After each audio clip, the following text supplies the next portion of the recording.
नमस्कार दोस्तों, स्वागत है आपका warlock of the Magas world के एक और नए एपिसोड में। पिछले चैप्टर में हमने देखा था कि कैसे लेलिन फार्लियर ने अपनी कज़न इजाबेल को पायरेट से लड़ने के लिए ओपन सीज में भेजने का प्लान बनाया, और साथ ही हमने लेलिन के हिडन अंडरग्राउंड लेवल में वहाँ पर एक लैब भी देखा। सोवरियन किंग ऑफ ग्लूटनी बेल्जेबब, उसकी डेमोनिक स्टैचू का खौफनाक राज भी देखा। आज हम कवर करने वाले हैं चैप्टर 808 डेविल ब्लड डैगर। आज के इस एपिसोड में आपका स्वागत है। चलिए शुरू करते हैं। चैप्टर 808। इसकी शुरुआत होती है लेलिन के अंडरग्राउंड लैब में, जहां वो सोवरियन किंग बेल्जेबब की स्टैचू को गौर से देख रहा होता है। लेलिन अपने मैगस वर्ल्ड के मेमोरीज को रिकॉल करता है। वो बोलता है मन ही मन, मैगस वर्ल्ड में मेरे मेन बॉडी ने बेल्जेबब की डिविनिटी और डिवाइन फोर्स को डेवरिंग छीन लिया था। उसका ट्रू सोल इतना सेवरली डैमेज हो चुका था कि वो अब डीप स्लीप में चला गया है। वो अपने किसी भी फॉलोअर की प्रेयर का जवाब नहीं दे सकता। वर्ल्ड ऑफ गॉड्स में अगर कोई गॉड या डेविल अपने बिलीवर की प्रेयर और विशेष को पूरा करना बंद कर दे तो धीरे धीरे उनका फेथ नेटवर्क ख़त्म होने लगता है और वो वजूद से मिट जाते हैं। गॉड्स कितने भी पावरफुल क्यों ना हों, वो पावर ऑफ फेथ आस्था के गुलाम होते हैं। सिर्फ वही डेटीज बचते हैं जो वर्ल्ड ओरिजन फोर्स के साथ मर्ज होकर रैंक और मैगोस जितनी अथॉरिटी हासिल कर चुके हों। लेलिन मन ही मन स्माइल करता है। जब बेल्जेबब इतनी गहरी नींद में है तो मुझे उसका नाम और उसकी मेमोरीज यूज करने में डरना क्यों चाहिए। क्रैक। लेलिन अपने हाथ का ग्रिप टाइट करता है। बेल्जेबब की लकड़ी की डेमोनिक स्टैचू उसके नंगे हाथों में पिसकर राख में बदल जाती है और ज़मीन पर गिर जाती है। बेल्जेबब का डर लेलिन के दिमाग से पूरी तरह ख़त्म हो चुका है। स्टैचू को राख करने के बाद लेलिन अपना हाथ एकदम उबलते हुए एकदम ब्लड पेट्री डिश के अंदर डालता है। वो अंदर से एक पॉकेट साइज 9 इंच का extremely beautiful yet terrifying dagger निकालता है। इस डैगर का डिज़ाइन बेहद खौफनाक था। हिल्ट पर एक डेमोनिक स्कल बना हुआ था जिसकी मल्टीपल आइज चमक रही थीं। यहाँ पर डेविलिश विंग शैतानी पर, यहाँ पर हैंडल पर इंसानी वाइन्स जैसी कॉम्प्लिकेटेड पैटर्न बनी हुई थी। ब्लेड के टिप से ताज़ा लाल खून टपक रहा था। तुरंत ही एएचएफ इस वेपन के फुल स्टैट स्क्रीन पर डिस्प्ले करता है। AHF data readout. Item name devil blood dagger, weight 9182 gram, length 9 inches. Ingredient यहाँ पर कॉकरोच बोन्स ऐसा ही कुछ लिखा है। फ्रेश ब्लड है, वीपिंग स्प्रिट है, और इसका इफेक्ट है टारगेट के फ्लैश और ब्लड एब्जॉर्ब करके उसकी स्ट्रेंथ को एम्पलीफाई करना। क्रिएटर है लेलिन फॉलेन।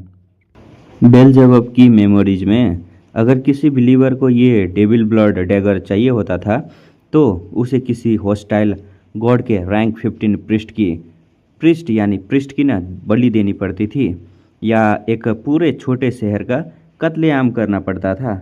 लेकिन लेलिन ने एएचएफ की मदद से इस डैगर के करप्शन फार्मूला को मॉडिफाई कर दिया था। बेल्जेबब की इस वेपन से अपने फॉलोअर का दिमाग करप्ट करके उन्हें डेविल बनाता था वो। लेकिन लेलिन को फ्यूचर में चर्च और हाई रैंक प्रिस्ट के सामने जाना था, इसलिए उसने माइंड करप्शन रिमूव करके सिर्फ स्ट्रेंथ एम्पलीफिकेशन को रिटेन रखा।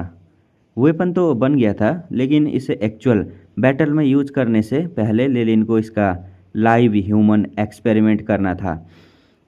लेलिन अंडरग्राउंड लैब से निकलकर मैनोर के कॉरिडोर में आता है। वहाँ सिक्योरिटी में खड़ा एक ट्रेंड गार्ड उसे सैल्यूट करता है। लेलिन बोलता है, तुम्हारा नाम हावर्ड है ना? मेरे पीछे आओ। हावर्ड बोलता है, यस यंग मास्टर। लेलिन हावर्ड को लेकर नीचे डार्क डंजन में जाता है, जहाँ रैंक 7 एसेसिन मैन के जमीन पर जंजीरों से बंधा हुआ था। लेलिन हावर्ड से पूछता है, हावर्ड, क्या मैं तुम पर भरोसा कर सकता हूँ? हावर्ड बोलता है, प्राउडली बोलता है वो, यंग मास्टर, मैं आपके लिए अपनी जान भी दे सकता हूँ। लेलिन बोलता है, अच्छा तो मेरी आंखों में देखो। लेलिन की आंखों में एक मैजिकल स्पाइकर घूमने लगता है। लेलिन बोलता है, रैंक 1 स्पेल चार्म पर्सन। और सुस, हावर्ड की आंखों की रोशनी छिन जाती है। उसका दिमाग पूरी तरह लेलिन के कंट्रोल में आ जाता है और वो एक loyal mind control Jummi puppet बन जाता है। लेलिन मन ही मन स्पेल एनालाइज करता है। रैंक 1 चार्म पर्सन आम इंसान पर 100% काम करता है, लेकिन प्रोफेशनल पर इसका असर कम होगा। अगर जैकब पर कास्ट करूं तो उसे सिर्फ 2-3 सेकंड के लिए चक्कर आएगा। लेलिन हावर्ड के हाथ में डेविल ब्लड डैगर थमाता है और ऑर्डर देता है, इस डैगर को लो और एसेसिन की एक उंगली काटो। यहाँ पर मैनको को ना समझ आ जाता है कि उसके साथ कुछ खौफनाक होने वाला है। वो जंजीरों में एकदम छटपटाता रहता है, पटपटाता रहता है, लेकिन ब्रोकन लिम्स की वजह से कुछ नहीं कर पाता। हावर्ड बिना किसी इमोशन के मैनके के हाथ को ज़मीन पर पकड़ता है और डेविल ब्लड डैगर से उसकी छोटी उंगली पर वार करता है। डैगर एकदम उसकी उंगली काट देता है। पिंकी फिंगर जमीन पर कीड़े की तरह यहाँ पर तड़पने लगता है। At the same time dagger पर बना डेमोन स्कल एक शैतानी हंसी हंसता है। उसके हैंडल पर बनी वाइन्स एकदम फड़फड़ाने लगती हैं और हावर्ड के हाथ के अंदर छोटी सी रेड ब्लड थ्रेड घुसने लगती है। जमीन पर गिरी हुई मैनकी की उंगली सूखकर काली सूखी हुई लकड़ी की तरह चारकोल में बदल जाता है। उसका सारा फ्लैश और ब्लड डैगर में एब्जॉर्ब कर लिया था। लेलिन हावर्ड से पूछता है, हावर्ड तुमने कैसे फील किया? तुम्हें कैसा फील हो रहा है? हावर्ड एकदम ब्लैंक वॉइस में बोलता है, डैगर बहुत गर्म है और ये गर्मी मेरे पूरे जिस्म में फैल रही है। लेलिन की आंखें चमकने लगती हैं। लेलिन ए चिप एग्जामिन से स्टैट देखता है। डैगर ने मैनके के ब्लड और फ्लैश को से लाइफ एनर्जी निकाली और सीधे हावर्ड के फिजिकल स्टैट को बूस्ट कर दिया। लेलिन का modified devil blood dagger project 100% successful था। यहाँ पर हावर्ड के स्टैट अब दिखाए जाते हैं। एआई चिप तुरंत रिजल्ट को डिस्प्ले करता है। AI chip scan result, target गावर्ड, यहाँ पर हावर्ड है, और वाइटलिटी 0.01, स्ट्रेंथ 0.02 मतलब बड़ा है, प्लस हुआ है। स्पिरिचुअल फोर्स प्लस 0.005 और status no adverse reaction detected, यानी कोई साइड इफेक्ट नहीं हुआ है। लेलिन सर हिलाता है। किसी हाई रैंक प्रोफेशनल का फ्लैश एंड ब्लड आम इंसान के फिजिकल स्टैट को बहुत फास्ट बूस्ट करता है, लेकिन तभी ज़मीन पर पड़ा रैंक 7 एसेसिन मैन के खौफ से चीखने लगता है। मैन के चीखते हुए बोलता है, तू तू एक डेविल वर्शिपर है, तू शैतान की पूजा करता है। मुझे मार दो, मुझे अभी मार दो। मेरे वजूद को यहाँ पर मत मेरे वजूद से मत खिलवाड़ करो, नहीं तो मेरे भगवान गॉड साइरिक तुम्हें कभी माफ़ नहीं करेंगे। मैन के समझ गया था कि लेलिन एक डेविल फॉलोअर है जो फ्लैश, ब्लड और सोल का सेक्रीफाइस करके डेमोनिक पावर हासिल करता है। और बैंग, लेलिन अपने पैर से मैनके को एक ज़बरदस्त किक मारता है और मैनके तुरंत बेहोश होकर गिर पड़ता है। बकवास बंद करो। अब लेलिन सबसे इम्पोर्टेंट स्पेल कास्ट करता है, डिटेक्ट एलाइटमेंट। एक ब्राइट वाइट लाइट हावर्ड के शरीर को ढक लेती है। लेलिन के चेहरे पर एक शैतानी मुस्कान आ जाती है। यहाँ पर लेलिन बोलता है अंदर ही अंदर, एलाइटमेंट अभी भी न्यूट्रल है। इसका मतलब जब तक मैं टारगेट की सोल को यहाँ पर भ्रष्ट नहीं करता, तब तक सारी इविल पेनल्टी बेलजबब के नाम पर जाएगी। डेवरिंग पावर बिल्कुल सेफ है। हावर्ड को मैजिक स्पेल के जरिए वापस भेजने के बाद लेलिन डंजन में अकेले बचता है। उसके हाथ में devil blood dagger red light के साथ ग्लो कर रहा होता है। लेलिन बोलता है, मिस्टर मैन के आप अब आपके साइन करने का वक्त आ गया है। लेलिन डैगर को मानके के जिस्म में घोंप देता है। डैगर से एक अनकीजिंग ना रुकने वाली गर्मी निकलकर लेलिन के हाथ के जरिए उसके पूरे जिस्म में फैलने लगता है। मानके का पूरा मांस और खून डैगर के अंदर एब्जॉर्ब होने लगता है। इस एनर्जी सर्च से लेलिन की स्पिरिचुअल फोर्स तेजी से सिमुलेट होती है और वेब के जरिए गहरी लेवल तक पहुंचने लगती है। क्रैक क्रैक, लेलिन की आत्मा से एक हल्की सी आवाज़ आती है। उसका कॉन्शियस वेब 3rd लेवल से डायरेक्टली कनेक्ट हो जाता है। AI chip announcement, Host spiritual force has contacted level 3 of Wave. Advancement successfully.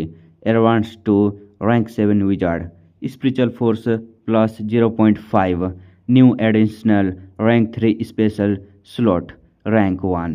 Rank 2 special slot 1. Rank 1 special slot 1.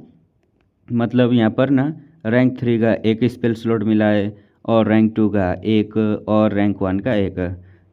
लेलिन का स्पिरिचुअल फोर्स जो रैंक 6 के पिक पर रुका हुआ था वो फाइनली ब्रेक थ्रू करके रैंक 7 विजार्ड बन जाता है।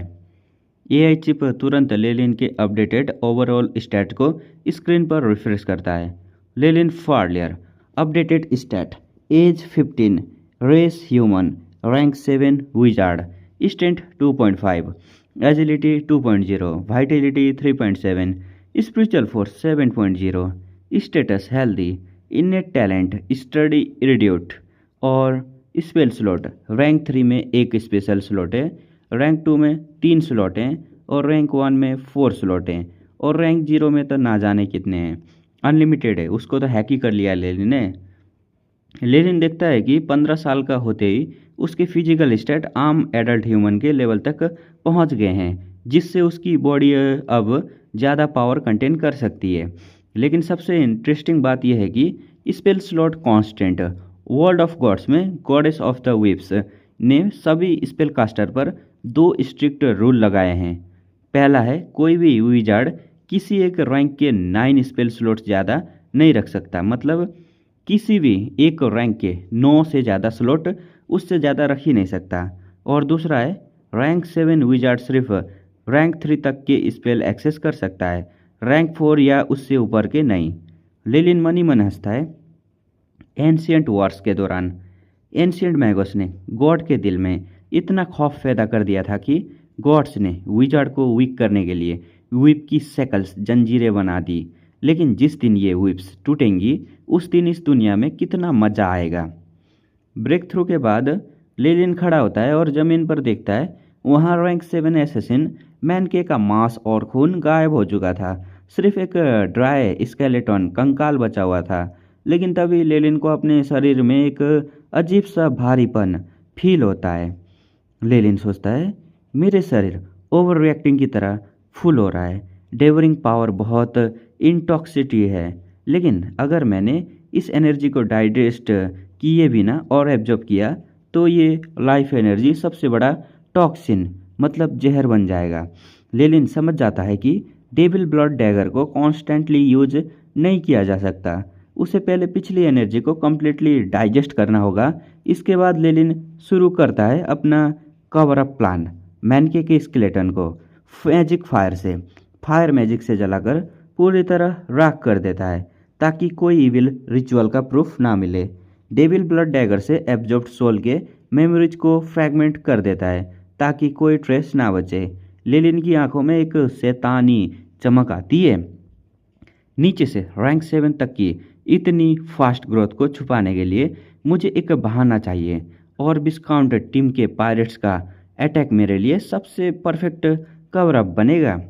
विस्काउंट टीम और मार्कियोस लुइस का जल्दी पता चलने वाला था कि उन्होंने एक बहुत ही खौफनाक दुश्मन को छेड़ दिया है।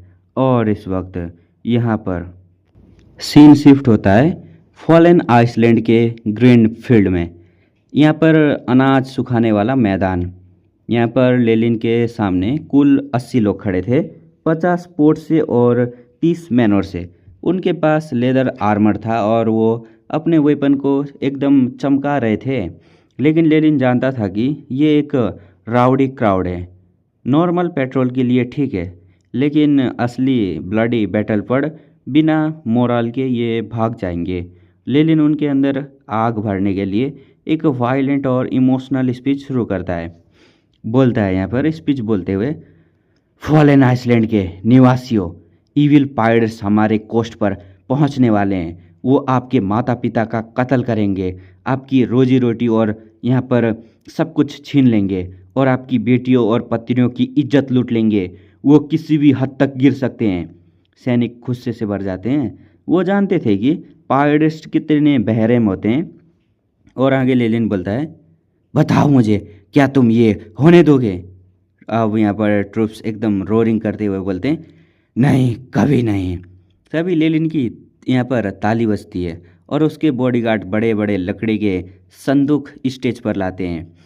यहाँ पर लॉक्स खोलते ही उसके अंदर से चमकती हुई ब्रांड न्यू एकदम आर्मर, मतलब यहाँ पर वेपर स्वॉर्ड, कर्व्ड ब्लेड और लांस और हैमर निकलते हैं। इन वेपन पर ऑयल की लेयर थी और रस्ट का एक दाग भी नहीं था।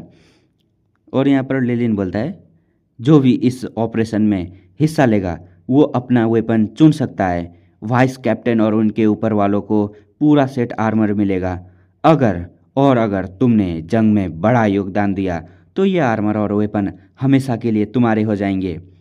नहीं बस इतना ही नहीं, लेलिन आगे कहता है, अगर कोई लड़ाई में घायल होता है या मारा जाता है तो उसके परिवार को पूरा कॉम्पनसेशन दिया जाएगा।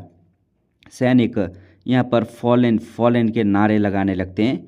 इस जमीन में फॉलेन लॉर्ड्स या मतलब चर्च भी मारे गए सैनिकों के परिवार को कॉम्पनसेशन नहीं देते।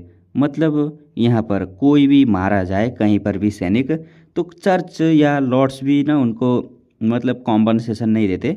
लेनिन ने एक झटके में उनका मोरल 100% पीक पर पहुंचा दिया था। यहाँ पर सैनिकों के वेपन सिलेक्शन और वार प्रिपरेशन शुरू करने के बाद मैनोर के अंदर एक प्राइवेट मीटिंग होती है।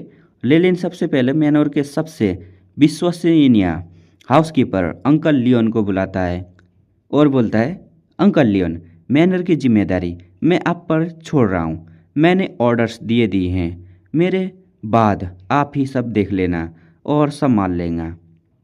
यहाँ पर अंकल लियोन बोलता है, मैं आपकी हर चीज़ की हिफाजत अपनी जान देकर भी करूँगा young master. Lenin relaxed feel करता है, लेकिन सेफ साइड पर रहने के लिए लेनिन ने एक बहुत चालाक कदम उठाया था।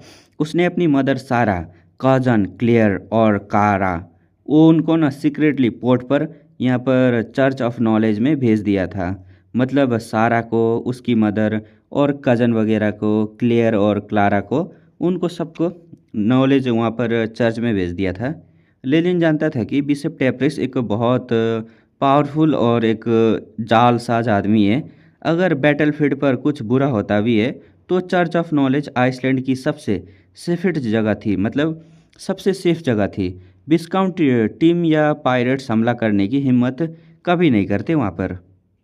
यहाँ पर अब अंकल लियोन के जाने के बाद कमरे में सिर्फ इजाबेल, जैकब और बाकी प्रोफेशनल लीडर बचते हैं। ये लोग फॉलेन आइसलैंड की मेन फाइटिंग फोर्स थे। लेनिन सीरियस टोन में उन्हें एनिमी के बारे में बताता है और लेनिन बोलता है कि जो खबर मुझे मिली है उसके मुताबिक पायरेट्स की संख्या 100 से ज़्यादा है और उनका लीडर एक रैंक 10 प्रोफेशनल है। ये सुनते ही जैकब और बाकी सब लोग के होश उड़ जाते हैं। जैकब यहाँ पर बोलता है, रैंक 10 प्रोफेशनल, इतना पावरफुल आदमी पायरेट क्यों बनेगा? वो तो किसी भी बड़े शहर में पब्लिक सिक्योरिटी ऑफिसर या नोबेल बन सकता है। यहाँ पर लेनिन बोलता है, ये कोई आम पायरेट्स नहीं है। ये तुम्हें ब्लैक टाइगर पायरेट्स का नाम सुना है कभी? ब्लैक टाइगर पायरेट्स बाल्टिक यहाँ पर इनके सबसे खौफनाक समुद्री लुटेरे हैं। तभी इजाबेल आगे आती है और अपनी ब्लैक लॉन्ग सोर्ड का म्यान से बाहर निकालती है और एक स्लैश मारती है। एक ब्लैक लाइट, एकदम काली लाइट, और सामने रखी भारी लकड़ी की टेबल 2 टुकड़ों में कटकर जमीन पर गिर जाती है।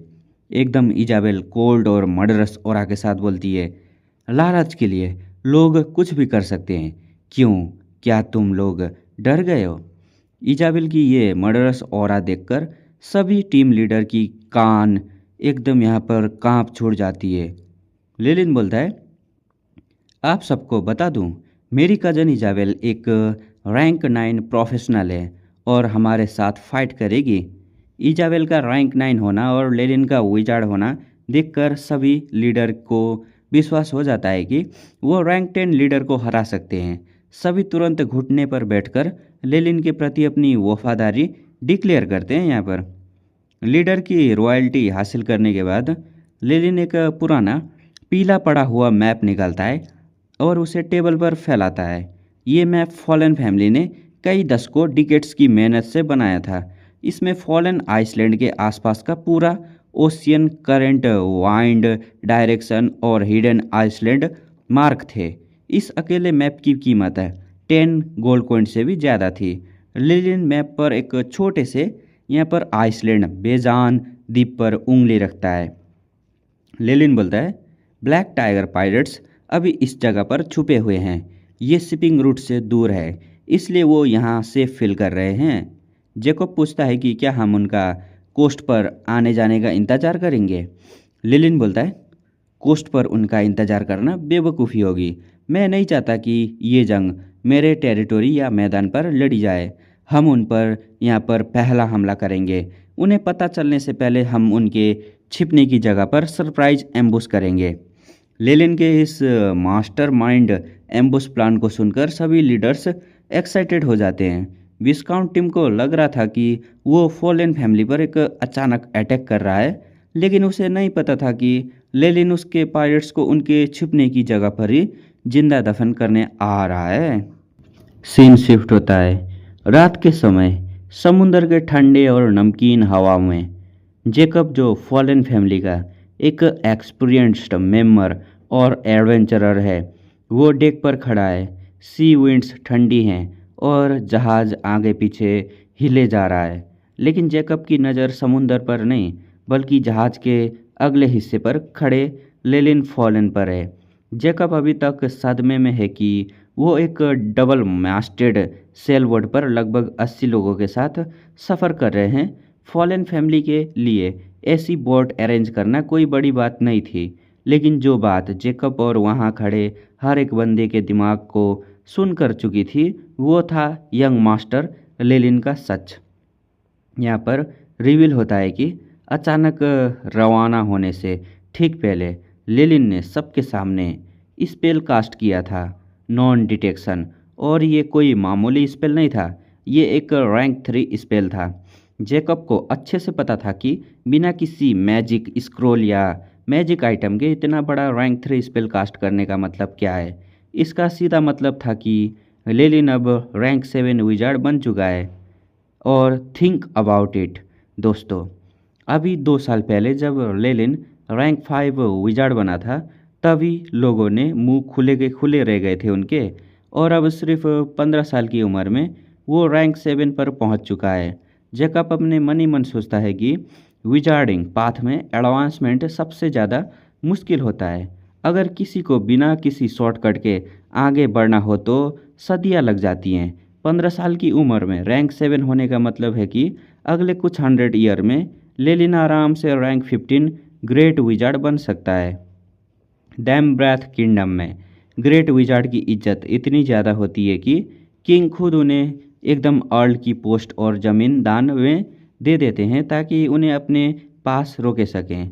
लेकिन जैकब को पता था कि एकदम सच्चा ग्रेट विजार्ड इन सब मोह माया से ऊपर होता है। उनका असली गोल होता है रियलम ऑफ लेजेंड तक पहुंचना। जैकब ये सोचकर ही घबरा जाता है कि उनकी फॉलन फैमिली के अंदर एक पोटेंशियल लेजेंड पैदा हो चुका है। यहाँ पर यहाँ पर बिसाइड लेलिन उसकी कज़न इजाबेल भी न खड़ी थी। वो लेलिन से मजाक मजाक में शिकायत करती है कि, और कहती है, कज़न कज़न लेलिन, तुमने मुझे धोखा देने में बहुत मेहनत की है। मुझे तो पता ही नहीं कि तुम विजार्डिंग में इतने बड़े जीनियस हो। तुमने इतने अच्छे से छुपाया। इजाबेल की आंखों में एक अलग ही चमक थी। वो लेलिन से इस अचीवमेंट से उसकी अचीवमेंट से बहुत खुश थी।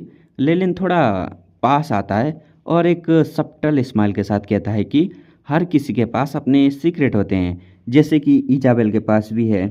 इजाबेल थोड़ी नर्वस हो जाती है और वहाँ से हट जाती है। लेकिन दोस्तों, अब आते हैं सबसे मेन पॉइंट पर। लेलिन ने इतना बड़ा रिवील सबके सामने क्यों किया। लेलिन कोई ऐसा बंदा नहीं है जो बिना किसी रीजन के अपने कार्ड शो करे। वो एक कोल्ड हार्टेड और एक्सट्रीमली लॉजिकल प्लानर है। उसने अपना रैंक 7 स्टेटस इसलिए शो किया क्योंकि उनका सामना आगे चलकर एक मार्क्यूस के पर्सनल गार्ड से हो सकता है। और यहाँ पर अगर उसके 18 सोल्जर को पता चलता कि वो मार्क्यूस के बंदे से लड़ने जा रहे हैं तो उनका मोरल टूट जाता। वो डर के मारे भाग सकते थे। लेकिन जब उन्होंने देखा कि उनका लीडर एक 15 साल का जीनियस रैंक 7 विजार्ड है, तो उनके अंदर एक उम्मीद जाग गई। उन्हें लगा कि एक ऐसे प्रोडिजी के लिए अपनी जान रिस्क पर लगाना वर्थ इट है। और लेलिन को पता था कि उनका टारगेट फ़िलहाल सिर्फ लोकल पायरेट्स हैं। अगर कोई ये खबर बाहर लीक भी करेगा कि 15 साल का लड़का रैंक 7 विजार्ड है, तो कोई जल्दी विश्वास नहीं करेगा। इससे उसका सीक्रेट सेफ भी रहेगा। जैसे ही यहाँ पर जहाज़ एक छोटे से आइसलैंड के पास पहुंचता है, एक सेलर आकर लेलिन को रिपोर्ट देता है। इस सेलर की आंखों के एक जहरीली सांप की तरह एकदम शार्प और खून की प्यासी दिख रही थी। इस सेलर की आंखें जो है ना, एकदम खून से प्यासी थी। इस बंदे का नाम है रॉबिन हुड, जो एक बहुत ही ज़बरदस्त नेविगेटर और फर्स्ट मेट है। लेलिन उसके अंदर के खून के प्यास को इंस्टेंटली पहचान लेता है। मैडोन में होता तो लेलिन ऐसे बंदे को एकदम यहाँ पर न कब का फांसी पर लटका देता, लेकिन जंग के मैदान में ऐसे ही रूथलेस किलर की ज़रूरत होती है। लेलिन रॉबिन हुड को नाम से बुलाकर ऑर्डर देता है, सभी लोग चुपचाप रहेंगे, कोई शोर नहीं मचाएगा, अपनी प्रेजेंस जितनी हो सके हाइड करके रखो। लेलिन ने सफ़र के दौरान हर तरह के डिटेक्शन और डिविनेशन स्पेल से बचने के लिए पूरी शिप पर रैंक 3 नॉन डिटेक्शन बूस्ट करके रखा था। इसी वजह से उनकी शिप बिना किसी को पता चले सीधे दुश्मन की बेस तक पहुंच गई। पहले वेब साइलेंटली पानी में तैरती हुई आइसलैंड के शोर पर पहुंचती है और पायरेट के यहाँ पर शिप पर अचानक हमला बोल देती है। लेलिन ये सब देखकर हल्का सा हंसता है। वो नोटिस करता है कि पायरेट्स जितने स्ट्रॉन्ग दिखते थे उतने ही नहीं, उतने हैं नहीं। पायरेट्स के कपड़े फटे हुए थे, उनमें अलग अलग रेसेस के मिक्स्ड ब्लड लोग थे और उनके पास कोई मैजिक वेपन या अच्छी आर्मी इक्विपमेंट नहीं थी। ये लोग मार्क्वेस के लिए सिर्फ कैनन फोल्डर कुर्बानी के बकरे थे। लेकिन लेलिन को पता था कि इस दुनिया में पावरफुल इंडिविजुअल किसी भी जंग का रुख बदल सकते हैं। उसने आइसलैंड के एक कोने से पावरफुल एनर्जी वेव्स फील की। वहाँ था black tiger pirates of the leader Steve, जो कि एक रैंक 10 फाइटर है। इसका नाम स्टीव है। लेलिन तुरंत जैकब को कमांड देता है, जैकब बैटल की कमांड संभालो, उनकी शिप पर नज़र रखो, किसी एक पायरेट को भी जिंदा भागने मत देना। और लेलिन खुद इजाबेल को लेकर स्टीव की तरफ बढ़ जाता है। अब सीन शिफ्ट होता है स्टीव की तरफ। स्टीव ब्लैक टाइगर पायरेट्स का इनफेमस लीडर है। वो एक रैंक 10 फाइटर है जिसका चेहरा एक महान गुंडे जैसा है। गुंडा महान, एक आँख और एक कान वो पहले ही एक म्यूटिनी में खो चुका है। उसका एक हाथ भी कटा हुआ था। मार्क्यूस लुइस ने स्टीव को रिक्रूट किया था और प्रॉमिस किया था कि अगर स्टीव ने इस मिशन को सक्सेसफुली कंप्लीट किया तो उसको ज़मीन के साथ नाइट की रैंक भी दी जाएगी और शायद वो एक असली लॉर्ड बन जाएगा। स्टीव सोच रहा था कि बैरोनी मैनर के पास अब कोई इलाइट्स नहीं बचे हैं, उन्हें हराना कितना आसान होगा। वो एकदम रम पीकर आराम कर रहा होता है कि अचानक कैंप के चीख पुकार मच जाती है। स्टीव अपने टेंट से बाहर निकलता है। तभी उसका सेकेंड मेट, जो एक टाइगर हेडेड मरमेन, शेरनी मरमेन क्या बोले यार, वो ना एकदम घबराना शुरू कर देता है और कहता है कि बॉस बॉस, एनिमी इन्वेजन हो गया है, उनके पास सुपीरियर इक्विपमेंट है और उनके नंबर्स बहुत ज़्यादा हैं। स्टिक का एकदम यहाँ पर तो दिमाग घूम जाता है। वो चिल्लाता है, ये लोग कहाँ से आए, हमारा डिटेक्शन स्पेल और अलार्म मैजिक आर्टिफैक्ट ने काम क्यों नहीं किया। स्टीव को पता नहीं था कि ना लेलिन के रैंक 3 नॉन डिटेक्शन स्पेल के आगे उसके सारे महंगे मैजिक डिटेक्शन आर्टिफैक्ट फेल हो चुके थे और लेलिन ने ना जाने यहाँ पर आने से ही पहले से ही ना सारे अलार्म पॉइंट को डिस्ट्रॉय कर दिया था। स्टीव समझ जाता है कि सिचुएशन हाथ से निकल चुकी है। वो अपने सेकेंड मेट को कॉलर पकड़ता है और चिल्लाता है, सभी आदमियों को इकट्ठा करो, शिप की तरफ भागो। लेकिन क्या स्टीव भाग पाएगा? मैदान की जंग में एम्बुश की वजह से ब्लैक टाइगर पायरेट्स का मोराल बिल्कुल टूट चुका था। उन्हें समझ नहीं आ रहा था कि अचानक उन पर इतना बड़ा हमला किसने कर दिया। लेकिन उनका लीडर स्टीव अभी भी ओवर कॉन्फिडेंट था। वो सोच रहा था कि उसके बंदे बेशक स्मग बैग हैं, लेकिन समुंदर में लड़ने से वो लोग बहुत ज़्यादा एक्सपर्ट हैं। स्टीव का प्लान था कि किसी तरह अपने आदमियों को लेकर एकदम शोर पर खड़ी शिप तक पहुंच जाए। लैंड पर लड़ना उनकी स्ट्रेंथ नहीं थी, लेकिन एक बार वो शिप पर पहुंच गए तो वो पूरे वॉर की बाजी पलट सकते थे। स्टीव अपने मन ही मन बोलता है, एक बार मैं जहाज पर पहुंच जाऊं, फिर इस हमले करने वाले बास्टर्ड का गला रेड़ दूंगा। स्टीव ने अपने आदमियों को शिप की तरफ भागने का यहाँ पर सिग्नल दे दिया, लेकिन तभी अचानक हवा में एक खौफनाक गर्मी फील होती है। बूम! स्टीव के सिर्फ 5 मीटर दूर एक बहुत ही विशाल फायरवॉल आकर गिरता है। एक ही सेकंड में हर तरफ आग का समुंदर फैल जाता है। स्टीव तो किसी तरह खुद को बचा लेता है, लेकिन उसके बाकी आदमी इतने लकी नहीं थे। यहाँ तक कि उसका राइट हैंड मैन, वो टाइगर शार्क जैसा सेकंड मेट, आग में जिंदा भूनकर राख हो जाता है। स्टीव की फटी रह जाती है। वो चिल्ला उठता है, फायरवॉल, इनके पास एक विजार्ड है। तभी स्टीव की नज़र उस विजार्ड पर पड़ती है। सुनहरे घुंघराले बाल, कर्ली गोल्डन हेयर और गहरी नीली आंखें। वो कोई बुढ़ा विजार्ड नहीं, बल्कि एक 15-16 साल का लड़का था। स्टीव ध्यान से देखता है और उसके होश उड़ जाते हैं। वेट अ मिनट, ये तो हमारे मिशन का मेन टारगेट है, फॉलन फैमिली का यंग मास्टर लेलिन। लेलिन अपने इन्फॉर्मेंट, मतलब लेलिन नहीं, स्टीव अपने इन्फॉर्मेंट, मतलब जो यहाँ पर इंफॉर्मेशन देने वाला था ना, उसको गाली देने लगता है, क्योंकि उसको बोला गया था कि लेलिन ज़्यादातर रैंक 5 विजार्ड होगा, मतलब ज़्यादा से ज़्यादा, लेकिन 5 मीटर दूर ऐसे डिस्ट्रक्टिव फायरवॉल फेंकने वाला बंदा रैंक 5 तो हो ही नहीं सकता। अब स्टीव के पास कोई और ऑप्शन नहीं बचा था। वो चिल्लाकर अपने आदमियों को ऑर्डर देता है कि किसी भी कीमत पर लेलिन का सर चाहिए।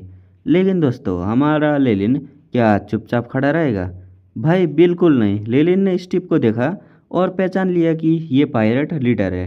लेलिन ने तुरंत अपने गार्ड के लिए एक बहुत ही बड़ा अनाउंसमेंट किया। वो बोलता है, ये पायलट्स का मेन लीडर है, जो भी इसका काम तमाम करेगा उसे 500 गोल्ड कॉइन का रिवार्ड मिलेगा और लाइफ टाइम के लिए टैक्स फ्री कर दिया जाएगा।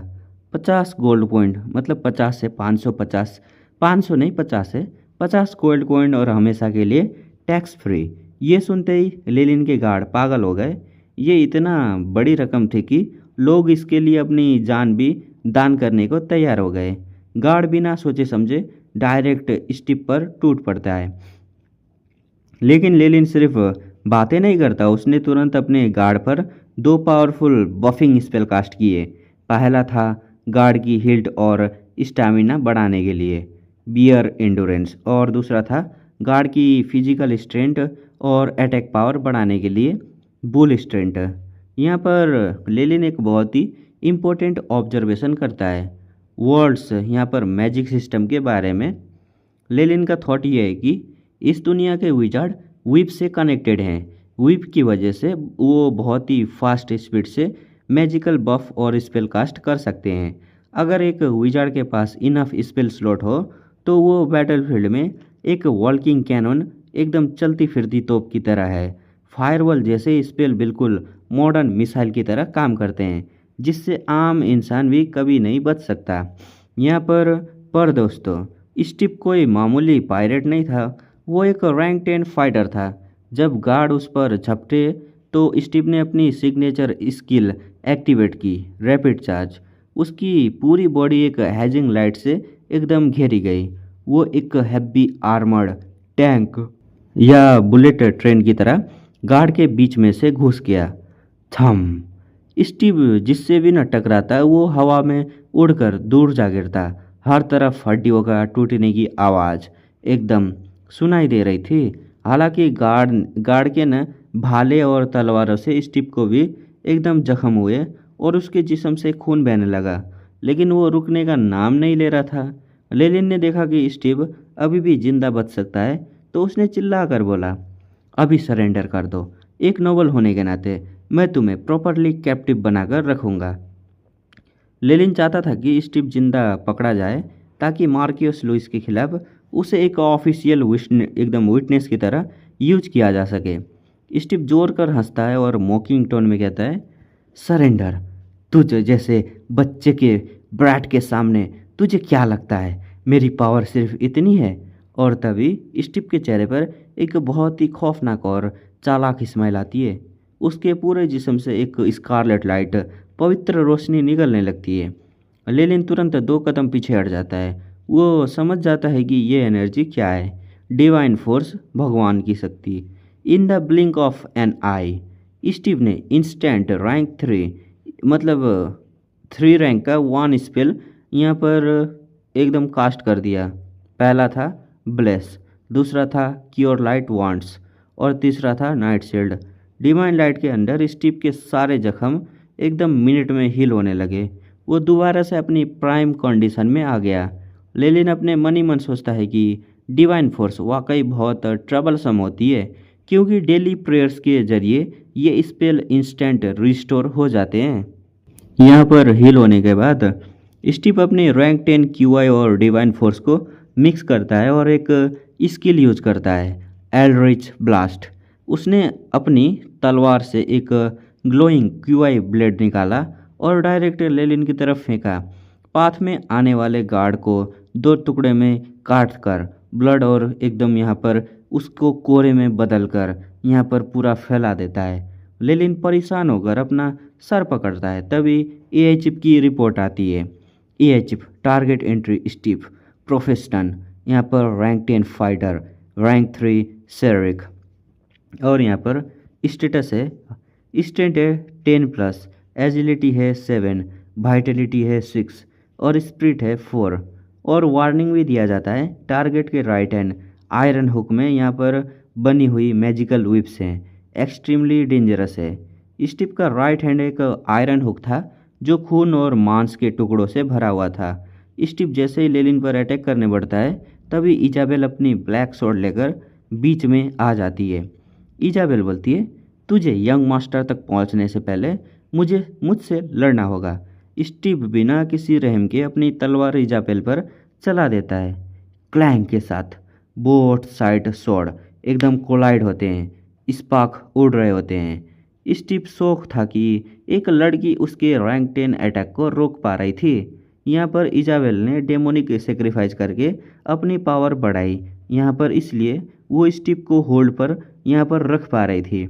दोनों की फाइट इतनी वायलेंट थी कि पायरेट्स और सोल्जर्स डर के मारे पीछे हट गए। इजाबेल बहुत ही ब्रेवरी से लड़ती है, लेकिन रैंक 10 फाइटर और कैलरिक के कॉम्बिनेशन के सामने वो कमज़ोर पड़ने लगती है। क्रैक, स्टीव का आयरन हुक इजाबेल के हाथ पर लगता है और उसकी एक आर्म फ्रैक्चर मतलब टूट जाती है।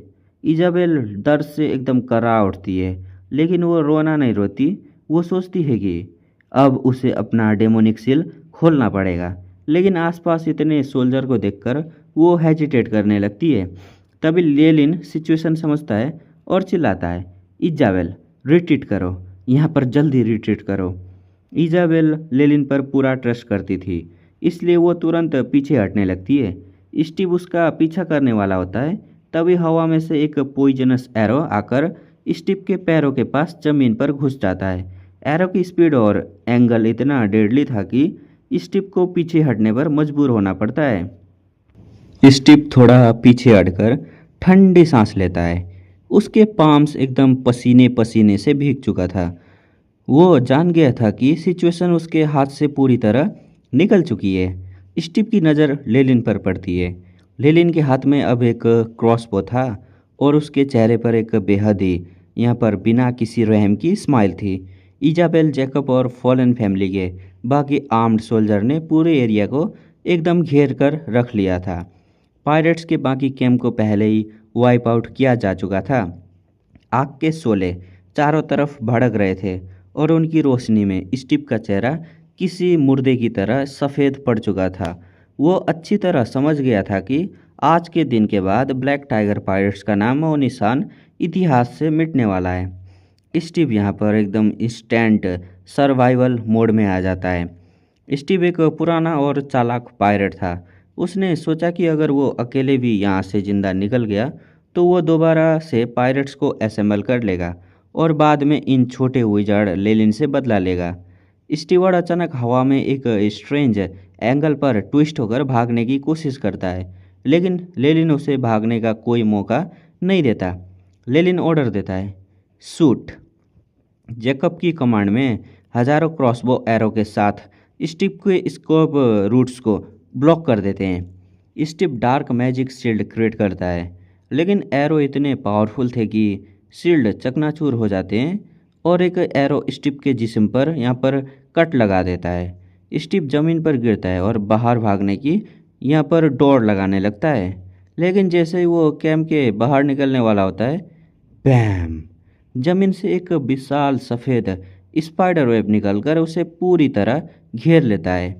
स्टीव की आंखों एकदम फटी की फटी रह जाती हैं और बोलता है, ये स्पेल कब कास्ट किया? Rank 2 spell web. स्टीव यहाँ पर जो स्टीव है अपनी लेफ्ट हैंड एकदम मचा यहाँ पर हटा ही नहीं पा रहा था, वेब काटने की कोशिश करता है, लेकिन लेली ने तो इस ट्रैप को मास्टर प्लान के साथ पहले ही सेट कर रखा था।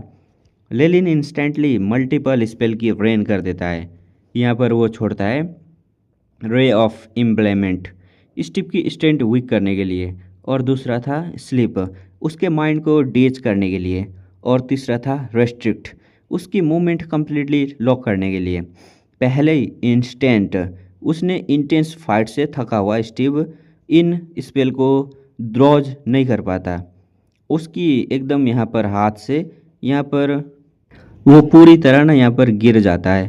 वो स्टिकी स्पाइडर वेब में कम्प्लीटली फंस जाता है, वेब जिससे एक मतलब ना पुल की तरह बाहर निकल सकता था, लेकिन वो यहाँ पर एकदम जकड़ा जाता है वेब नाम के स्पेल में, और पूरी तरह लेलिन ने जकड़ा भी दिया था। और क्रॉसबो मैन तुरंत यहाँ पर इमोबाइल स्टिप पर अपनी क्रॉसबो एम करता है। लेलिन स्लोली वेब के पास आता है और ऊपर से स्टिप को मुक करते हुए देखता है। लेलिन कहता है, तुम्हें लगता है मैं तुम अपने सीक्रेट ट्रम्प कार्ड की वजह से भाग सकते हो? क्या लगता है तुम्हें ट्रम्प कार्ड की वजह से तुम भाग सकते हो क्या? यहाँ पर स्टीवार्ड डर जाता है। लेलिन यहाँ पर एकदम सब्टल टोन में बोलता है, अपने राइट हैंड के लाइफ स्टाइल इफेक्ट को मुझसे छुपाने की कोशिश मत करो, मैं एक विजार्ड हूँ। ये सुनते ही स्टीव का चेहरे पर एक्सट्रीम डिस्पियर, निराशा और टेरर छा जाता है। स्टीव डेस्परेट होकर अपनी राइट हैंड आयरन हुक से एक ब्लडी रेड रे लेलिन की तरफ शूट करता है, लेकिन लेलिन ने एचिप की वार्निंग की वजह से पहले ही रीड कर लिया था कि वो आराम से डॉज कर लेता है। ये सब पता होने से लेलिन अपने गार्ड को वार्न करता है, ध्यान रखना इसके राइट हैंड में लाइफ स्टील पावर है, अगर इसने तुम्हें टच कर दिया तो तुम्हारी लाइफ फोर्स एब्जॉर्ब कर लेगा। स्टीव का दिमाग सन हो जाता है, वो लेलिन को एक राक्षस की तरह देखता है और चिल्लाता है, तुम एक इंसान नहीं हो, तुम एक डेविल शैतान हो। लेलिन की आईब्रो राइज होती हैं और बिना किसी हेजिटेशन के वो रूथलेस ऑर्डर देता है, इससे बेहोश करो और इसके दोनों हाथ और दोनों पैर काट दो। दोस्तों, बिना किसी हाई लेवल क्लेरिक के इतने सेवर इंजर यहाँ पर मतलब उसे इतना घायल करना, इसका मतलब था कि स्टीव हमेशा के लिए अपाहिज क्रिपल्ड हो जाएगा। और उसने ऐसा क्यों किया? लेलिन के दिमाग में स्टीव के ना दो मेन यूज थे। पहला यूज था एज अ बेट, स्टीव को जेल में रखकर विस्काउंट टीम के बाकी एसेसिन को एकदम अट्रैक्ट करना, लेकिन इसमें रिस्क था, अगर कोई पावरफुल एक्सपर्ट आ गया तो बहुत बड़ी तबाही भी हो सकती थी। और दूसरा था एज नेगोशिएशन वेपन, विस्काउंट टीम को ये दिखाना कि फॉलन फैमिली कमज़ोर नहीं है, स्टीव अपाहिज करके उसे वापस भेजना ताकि विस्काउंट टीम को वार्न किया जा सके कि हम वार नहीं चाहते, लेकिन अगर तुम आए तो बर्बाद कर देंगे। इससे लेलिन को अपनी पावर और बढ़ाने के लिए टाइम मिल जाता। स्टीव के सरेंडर होने के बाद बाकी पायरेट्स का मोराल पूरी तरह टूट जाता है। कुछ पायरेट्स समुंदर में एकदम तैरकर भागने की कोशिश करते हैं, लेकिन लेलिन ने मेन शिप पर खड़े सेलर उन्हें एकदम यहाँ पर मार दिया था। पूरा समुंदर खून से लाल हो गया था। रास्ते में हर जगह पायरेट्स अपने हथियार फेंककर समुंदर में यहाँ पर भागने की कोशिश करते हैं। कोई सरेंडर करने लगते हैं। गार्ड्स सभी को बांधकर शिप पर शिफ्ट करते हैं। लेलिन कमांड देता है कि आइसलैंड के पूरे पायरेट्स कैंप को आग लगाकर राख कर दिया जाए। शिप वापस आकर जेकब लेलिन को बैटल कैजुअलिटी रिपोर्ट देता है। मतलब यहाँ पर शिप में वापस आकर वो रिपोर्ट दे रहा था। यहाँ पर था फॉलन फैमिली लॉजेस, मतलब 9 सोल्जर मर चुके हैं और 15 क्रिटिकली इंजर्ड हैं। बाकी सभी को हल्की फुल्की चोट आई है और पायरेट्स का लॉस है। 37 पायरेट्स मर रहे हैं और 52 पायरेट्स यहाँ पर मतलब ना प्रिजन में जेल में डाल दिया है। लीडर स्टीव कैप्चर हो चुका है। Black tiger pirates completely wipe out हो चुका है। जैकब थोड़ा एम्बेरस्ड फील कर रहा था कि एम्बुश के बावजूद उनके 9 बंदे मर गए, लेकिन वो एक्साइटेड भी था कि एक नोटोरियस पायरेट ग्रुप ख़त्म हो गया। लेकिन जब लूट की बात आई तो जैकब थोड़ा डिसअपॉइंटेड था। कैंप से सिर्फ रम, सस्ती शराब और जर्की, सूखा मांस मिला। कोई गोल्ड्स या कॉइन्स या सीक्रेट लेडर नहीं मिले। लेलिन मुस्कुरा कर बोलता है, पायरेट्स गरीबी होते हैं, इनके पास और क्या होगा। लेलिन को पता था कि आम पायरेट्स जो भी मतलब यहाँ पर लूटते हैं वो अगले ही दिन एकदम पोर्ट्स पर शराब, मांस और गैम्बलिंग में उड़ा देते हैं। उनके पास एक फूटी कौड़ी नहीं होती। लेलिन यहाँ पर रियल गोल बोलता है। विजार्ड मतलब मॉडर्न विजार्ड होने के नाते लेलिन को पता था कि असली खजाना तो स्टीव की प्राइवेट मतलब सीक्रेट होड़ में होगा। वो बाद में स्टीव को टॉर्चर और इंटरोगेट करके उसकी सारी छुपी हुई संपत्ति और विस्काउंट टीम के सीक्रेट निकालने वाला था यहाँ पर। और सभी अरेंजमेंट करने के बाद लेलिन शिप के लोअर होल्ड में जाता है जहाँ कैप्टिव को रखा गया था। वहाँ पर माहौल काफ़ी क्राउडेड और नोइजी था, लेकिन इजाबेल के लिए एक सेपरेट प्राइवेट रूम यहाँ पर दिया गया था, क्योंकि इस फैंटेसी वर्ल्ड में स्ट्रेंथ और नोबिलिटी को हमेशा प्रिविलेज मिलता है। लेलिन इजाबेल का दरवाज़ा पर नॉक करता है। क्या मैं अंदर आ सकता हूँ? इजाबेल अंदर से आवाज़ देती है, प्लीज़ कम इन। लेलिन अंदर घुसता है और सबसे पहले दरवाज़ा बंद करके एक साइलेंसिंग स्पेल, आवाज़ बाहर ना जाने वाला स्पेल कास्ट करता है। स्पेल देखते ही मतलब इजाबेल के चेहरे पर एक सीरियस लुक आ जाता है। उसे समझ आता है कि नहीं यहाँ पर लेलिन अब कोई बहुत ही बड़ी कॉन्फिडेंशियल बात करने वाला है। लेलिन रूम में इंटर करते ही एक बात नोटिस करता है। रूम में हर्बल मेडिसिन मतलब जड़ी बूटियों की तेज महक थी और इजाबेल के कपड़े थोड़े अस्त व्यस्त थे। क्लियरली स्टीव के साथ फाइट में जो उसकी आर्म फ्रैक्चर हुई थी और जो डेमोनिक सेक्रीफाइस पावर उसने यूज की थी वो उसे जल्द से जल्दी उसे हाइड करने की कोशिश कर रही थी। लेलिन ने साइलेंसिंग स्पेल कास्ट कर दिया। अब लेलिन इजाबेल के हाथ यहाँ पर न पकड़ता है और बैठता है। उसके इंजर्ड हार्ट इजाबेल थोड़ी नर्वस होकर अपना हाथ छुड़ाने की कोशिश करती है। नहीं नहीं छोड़ो मुझे। लेकिन लेलिन एक स्ट्रिक्ट टोन में बोलता है, चुपचाप बैठो। लेलिन के इस सडन थंडरस एक्सप्रेशन से इजाबेल का सारा रेजिस्टेंट ठंडा पड़ जाता है। लेलिन जब उसकी स्लीप ऊपर करता है तो वहाँ कोई आम लड़की की सॉफ्ट स्किन नहीं होती, बल्कि एक ऐसी हाथ होती है जो अजीब स्केल्स से भरा हुआ था और उसके अपर आर्म पर स्टीव की तलवार का गहरा जख्म था। लेलिन यहाँ पर देखता है डेमोनिफिकेशन और लगता है ये कोई बहुत ही हाई लेवल कन्वर्जन रिचुअल है। लेलिन एक सेकंड के लिए भी घबराता नहीं है। वो आराम से अपनी मैजिक एनर्जी का यूज करके इजाबेल के जख्म को हील करने लगता है और उस पर एकदम बैंडेज बांध देता है। इजाबेल अपना चेहरा दूसरी तरफ घुमा लेती है और उसके आवाज़ में रोना आ जाता है। वो बहुत अगली मतलब ना भद्दी दिखती है ना, ऐसा ही कुछ बोल रही थी। लेलिन एकदम सीरियसली जवाब देता है, सीरियस होकर, नहीं एक्चुअली ये अभी भी ऑल राइट है, थिंक अबाउट इट। लेलिन खुद वॉरलॉक ट्रांसफॉर्मेशन के दौरान एक ऐसा क्रिएचर बन जाता है था कि ना जो इंसानी फॉर्म को लगभग छोड़ देता था। उनके लिए डेमोन्स स्केल या स्नेक स्केल कोई नई या अगली बात नहीं थी। हीलिंग पूरी तरह मतलब पूरी करते करते लेलिन सॉफ्टली एक नया टॉपिक छेड़ता है। मैं एक पायरेट फ्लीट, अपनी सीक्रेट पायरेट टीम सेटअप करना चाहता हूँ और मुझे इसमें तुम्हारी हेल्प चाहिए। यहाँ पर लेलिन, लेलिन के चालाक स्माइल के साथ इजाबेल 1 मिनट के लिए स्टन रह जाती है और बोलती है, पायरेट्स बनना? पर क्यों? यहाँ पर लेलिन जवाब देता है, वो लोग हमें बुली करने आए थे, तो हमारा फ़र्ज़ बनता है कि हम उनका एहसान सूद समेत वापस करें। लेलिन अपना पूरा ब्लूप्रिंट इजाबेल के सामने रखता है। The recruitment plan.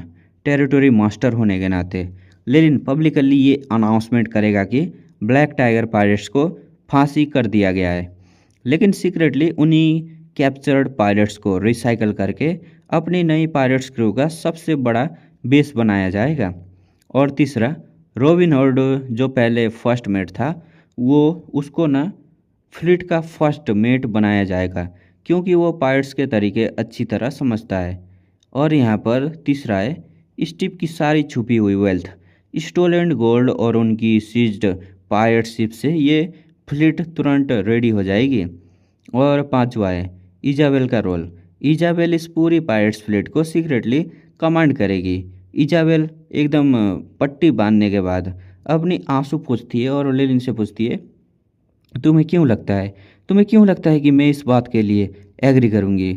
लेलिन हंसते हुए बोलता है, क्योंकि ये तुम्हारे डियर कजन की रिक्वेस्ट है। इजाबेल का चेहरा शर्म से लाल हो जाता है और वो लेलिन को रूम से बाहर जाने को कहती है। लेलिन पोलाइटली दरवाज़ा बंद करके बाहर आ जाता है, क्योंकि वो जानता था कि इजाबेल ज़रूर एग्री करेगी और ये उसके लिए भी फ़ायदे की बात थी। और यहाँ पर आउटर सी में गोड्स का ध्यान कम रहता था और इजाबेल वहाँ चुप कर अपने डेमोनिक रिचुअल और सेक्रीफाइजेस परफॉर्म कर सकती है बिना किसी चर्च की नज़र में आए। और यहाँ पर अब लेलिन शिप के डेक पर खड़ा होकर, मतलब सीन शिफ्ट हो चुका है, गहरी नीली लहरों को देखता है। वो जानता है कि एक नोबलमैन के लिए सीक्रेट पायरेट, यहाँ पर पायरेट ग्रुप चलाना डिसऑनरेबल लग सकता है, लेकिन ये दुनिया, इस दुनिया के नोवेल्स का सबसे बड़ा सच है कि इस दुनिया में जितने भी ग्रांट और यहाँ पर नोवेल्स वगैरह हैं, उनकी हर गोल्ड कोइन के पे ना किसी मासूम का खून लगा होता है। यहाँ तक कि लेलिन के फादर बैरन जोनस भी हमेशा से एक सीक्रेट रेडिंग फ्लीट बनाना चाहते थे, लेकिन उनके पास टाइम और रिसोर्स की कमी थी। लेलिन सोचता है कि मार्क्यूस लुइस अगर आउटर सी का पूरा प्रॉफिट अकेले खाने की कोशिश करेगा, तो लेलिन उसे आराम से नहीं बैठने देगा। लेकिन तभी लेलिन का ध्यान एक बहुत बड़े खतरे की तरफ जाता है, द स्टॉर्म गॉडेस, तूफान की देवी। स्टीव एक रैंक 3 क्लेरिक था जो स्टॉर्म गॉडेस की पूजा करता था। स्टॉर्म गॉडेस अपने वायलेंट टेम्परेचर और सुनामी लाने के लिए जानी जाती है, और स्टीव ने किसी प्रेयर या वायलेंट सेक्रीफाइस से स्टॉर्म गॉडेस को खुश किया होगा, जिस वजह से यहाँ पर जो स्टॉर्म गॉडेस है उसने उसे डिवाइन फोर्स दी थी। स्टीव कितना भी बड़ा बास्टर क्यों ना हो, वो एक रियल गॉडेस का क्लेरिक था। अगर लेलिन उसको ओपन वार में मार देता तो स्टॉर्म गॉडेस की चर्च का ध्यान फॉलन फैमिली पर चला जाता। इसलिए लेलिन ने स्टीव को जान से नहीं मारा, बल्कि उसके हाथ पैर काट कर उसे अपाहिज करके रखा, ताकि किसी गॉड की डायरेक्ट हॉस्टिलिटी, दुश्मनी ना झेलनी पड़े। अब आते हैं सबसे टेक्निकल और एक्साइटिंग पार्ट पर। लेलिन अपने हाथ में डेविल ब्लड डैगर निकालता है। रेड लाइट डैगर के चारों तरफ रोटेट करने लगती है।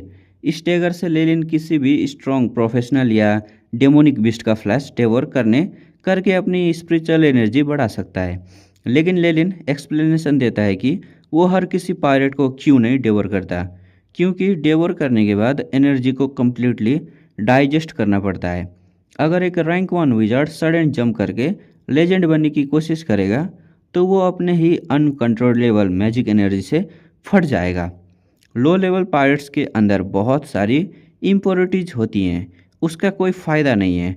इसके बाद लेलिन वर्ल्ड्स ऑफ द गॉड्स की स्टैट थ्रेशोल्ड सिस्टम को एनालाइज करता है। यहाँ पर कैटेगरी है, स्टैट है 1.0 पॉइंट, नॉर्मल ह्यूमन लिमिट है। एक आम इंसान के लिए 1 पॉइंट क्रॉस करना मुश्किल होता है। 1 क्रॉस करते ही वो प्रोफेशनल बनता है। और 10 पॉइंट्स एक्सपर्ट रियलम होता है, मतलब रैंक 10। सिंगल स्टैट 10 क्रॉस होते ही बंदा वर्ल्ड ऑफ गॉड्स में एक्सपर्ट माना जाता है।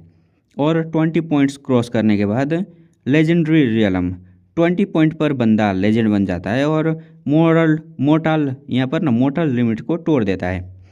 लेलिन देखता है कि उसका सबसे हाईएस्ट स्टैट फिलहाल स्पिरिट 7.0 है।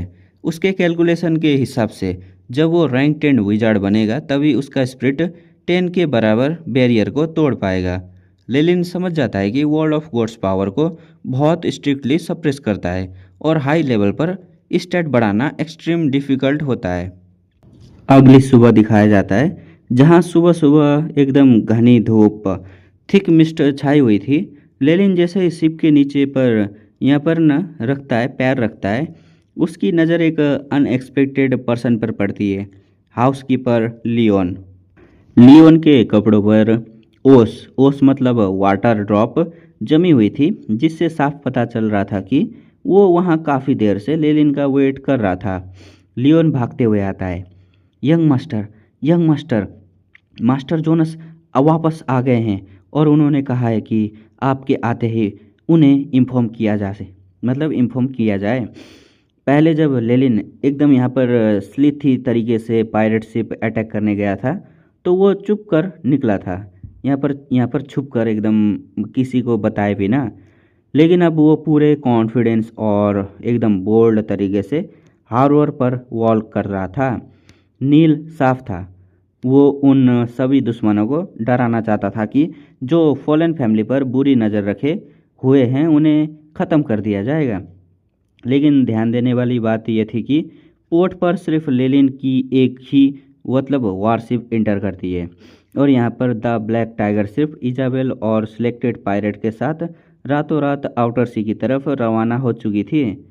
पब्लिकली सबको लग रहा था कि पायरेट्स को फांसी दे दी गई है या मार दिया गया है, पर सीक्रेटली वो इजाबेल के अंडर एक नए फ्लैग के साथ यहाँ पर घूम रहे थे।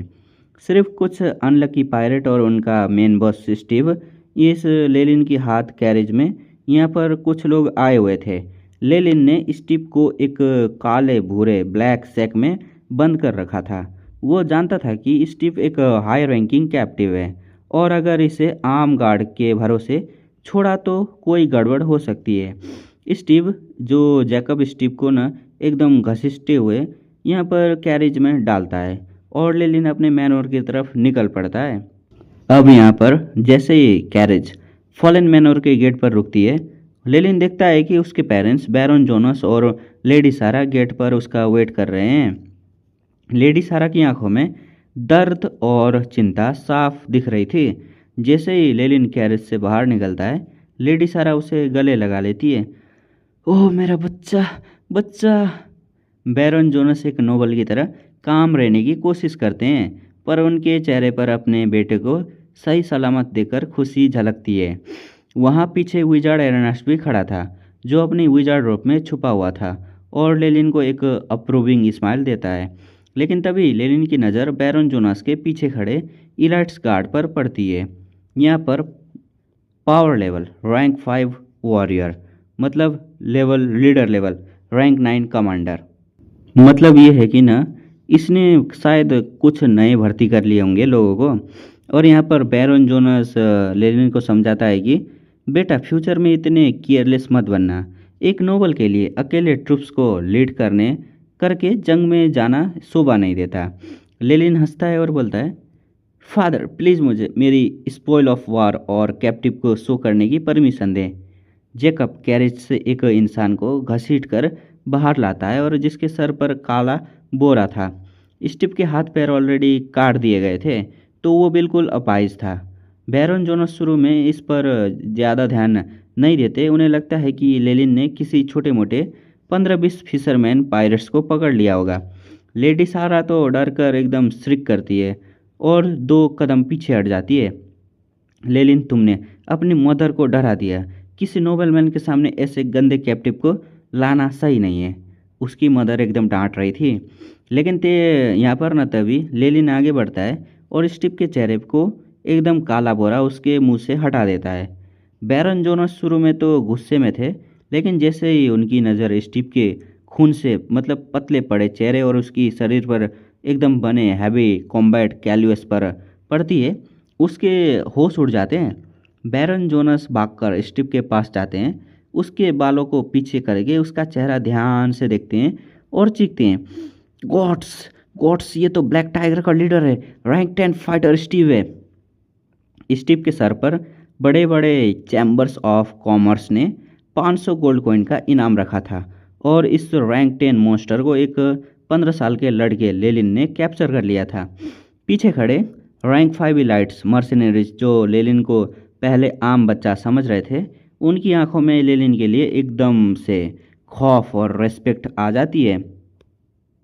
यहाँ पर अब लेलिन यहाँ पर स्टीव का ना रिवील होने के बाद ना पूरे फॉलन मैनर में यहाँ पर जश्न का माहौल बन जाता है। ग्लूमी रहने वाला हाउसकीपर लियोन भी मुस्कुराने लगता है और बैंक्यूट की तरह ही यहाँ पर ना सब कुछ रेडी करने लगता है।